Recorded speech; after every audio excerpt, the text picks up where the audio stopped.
Well, we continue our rolling live coverage of student fee protests across the country. Let's get an update on the situation at the University of the Western Cape.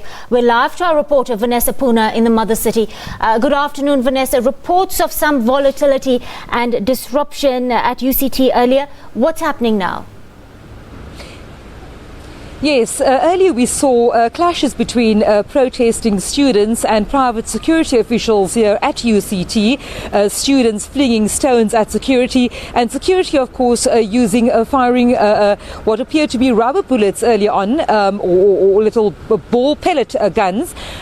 Just outside here we saw running battles as well when student leaders or student protesters were taken in to police vehicles. Now, a short while ago there was a press briefing by student leaders explaining what had taken place on campus today. They claim that as many as 8 students have been arrested, 4 of whom they claim have been released, and at this point in time they say that 4 more students are still in police custody. I personally saw 2 students being taken into a police nyala or van that was parked here at UCT a short while ago. The situation on campus right now looking quite quiet. We do still see pockets of private security officials guarding various entrances to lecture theatres and so on.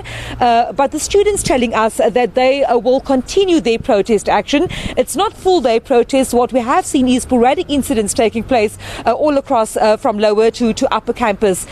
Some of the demands that the students are refusing to budge on is what they call bring back their cadres, and this refers to a number of student leaders that were either suspended or expelled following protests earlier this year, and then also the recent rearrest of a fellow student leader here at UCT, Masixole Mlandu, who has since been rearrested. That also now forming part of what the students have told us is an absolute demand towards management. It's been a bit difficult to get hold of management today for comment on what is taking place on campus, but at this point in time they are collating all the information with regards to the situation. When last I spoke to the UCT spokesperson, I was told that classes in certain instances where they can go ahead within the various faculties are going ahead. In other instances, online presentations and lectures are also taking place in certain other departments or faculties. So at this stage, when I look around me, it all seems very quiet. A short while ago, a few students here behind me at the Jamison Plaza, it looks as though those that have come to campus today have managed to complete their classes, but all quiet relatively for the moment now.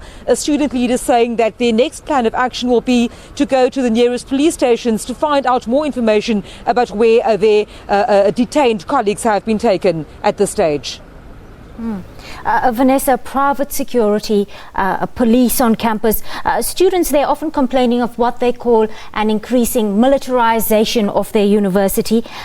What do you see? How are police and security handling things in terms of crowd control, in terms of crowd management and their use of force? Look, I can definitely tell you that there is quite a visible security, specifically private security presence on campus today. When the incident took place at the library, also then a big police contingent came in, at least one yala and a few police vans with quite a number of policemen as well. Quite a high number of private security, but at this stage, as when I look at the situation on campus right now, there are pockets of security, private security stationed outside various lecture theatres and so on.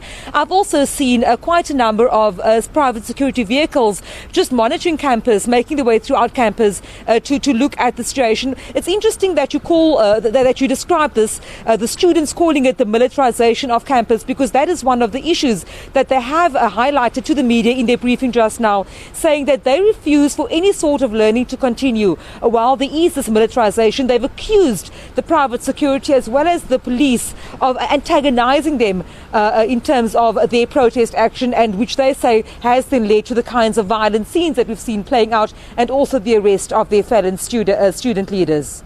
Vanessa Poonah, our reporter in the midst of student protests at UCT. We'll continue our rolling live coverage of those nationwide protests, so do stay locked on to the SABC News channel.